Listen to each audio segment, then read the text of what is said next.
Chairman. Thank you, Mr. Chairman.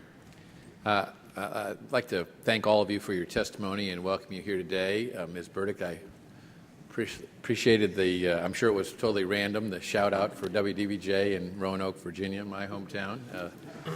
They are a great television station and a very prominent one in our community, and we thank you for that. Thank you. I want to ask all of you about new video entrants that are bringing greater competition to the marketplace. What legislation, if any, should Congress consider to encourage the growth of such competition? We'll start with you, Mr. Roberts. Thank you. With respect to new services, it is certainly important to understand a little bit of the history of statutory licensing and the way the Congress has treated the cable industry and the satellite industry. Different services experience different regulatory regimes, and principally that is through the communications law, so that the cable industry is regulated in a very different fashion than the satellite industry, and the statutory licenses for cable and satellite reflect those differences. With respect to new entrants, it is the position of the Copyright Office that great care should be given and examination to the special circumstances of those new services. Let me interrupt you for a second. I'm going to have two questions. I'm going to ask each of 4 people, so that's 8 questions in 5 minutes, so you've got to sum it up. Fair enough.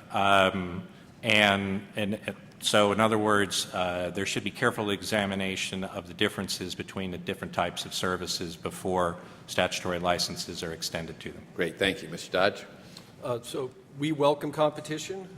We view online video, for example, as an area where we need to evolve and adapt.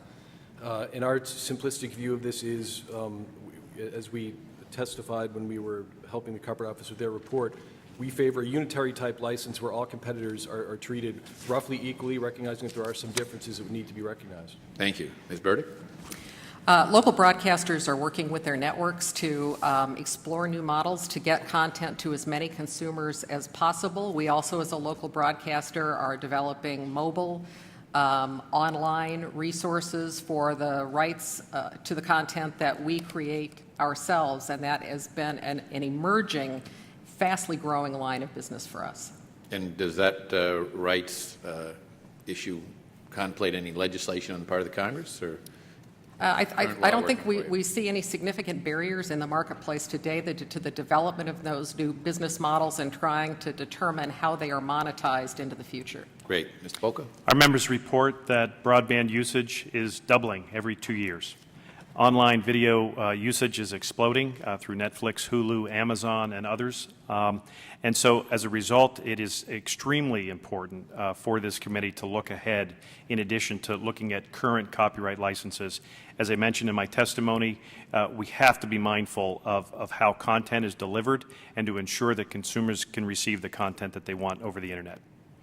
Thank you. As I mentioned in my opening statement, several members have issues related to significantly viewed stations in their districts. Mine is in Page County, Virginia, toward the northern end of my district. My constituents in Page County are better served with both local news and emergency information by the more local Harrisonburg station than the Washington, D.C. stations, yet the satellite companies do not yet provide these more local Harrisonburg channels in Page County. So let me ask you each, what do you think is inhibiting the satellite companies and local stations from making arrangements to provide these significantly viewed stations to consumers, and what solutions can you offer today, including possible changes to the law, to provide more incentives for these stations to be provided via satellite to consumers that happen to be just outside of the DMA for these stations? And in Page County, cable and other alternatives are not often available, so satellite is a prime interest to them. Mr. Roberts? Thank you.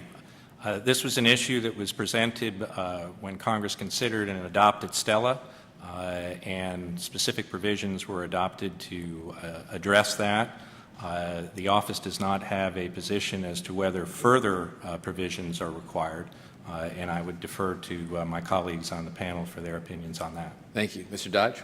So I'd say they're significantly viewed as 2 significant flaws, if you will. One, it would require providers such as us to pay double retrans. So you have to pay retrans to the market into which the signal is being imported and for the imported signal. A simple fix there. That's the way it works under current law, right? Yes, correct. Right. And a simple fix for that might be that we would pay a distant signal royalty for the station being imported. The second is the market into which the signal is being imported. In many cases, our retransmission consent agreements do not allow us to import or require us to waive our right to import a significantly viewed station. And one suggestion we have for that is abolish those types of provisions in retransmission consent agreements, or at least factor that into whether or not they have met their good faith standard under FCC rules. So that would pass it right over to Ms. Burdick. Well, I would commend, I think in Page County specifically, local broadcasters who are significantly viewed have extended those rights and negotiated agreements with cable operators who are also to be commended in Page County. Notoriously absent from any of those carriage solutions which exist today are Dish Network and largely, I think with the exception of one case, DirecTV. There is a fix today. They choose not to participate in that as a business or other reason. Cable has decided to do it to serve its customers better. So I would again defer back to Mr. Dodge as to why it's not a good business practice. Does cable face the same issue that they do about the double The negotiation is the royalty same. issue? It's a negotiation, and as an example, I live in Michigan.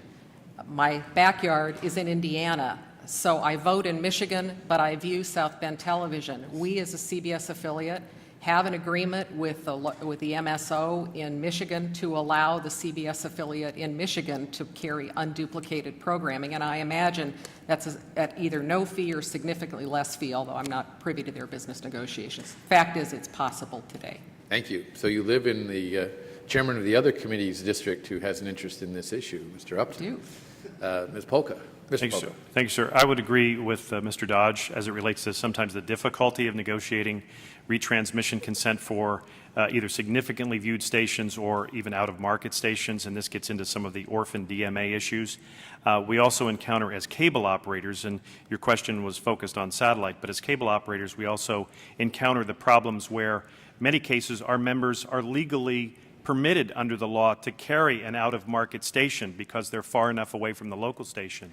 But provisions in network affiliation agreements prohibit the out-of-market station, which is actually the local in-state station, from being carried. So there are lots of issues like that that prevent what the stations that viewers want to watch from being actually watched. I don't think that could correct. I don't think that's quite right. It prohibits the network content, not the local content.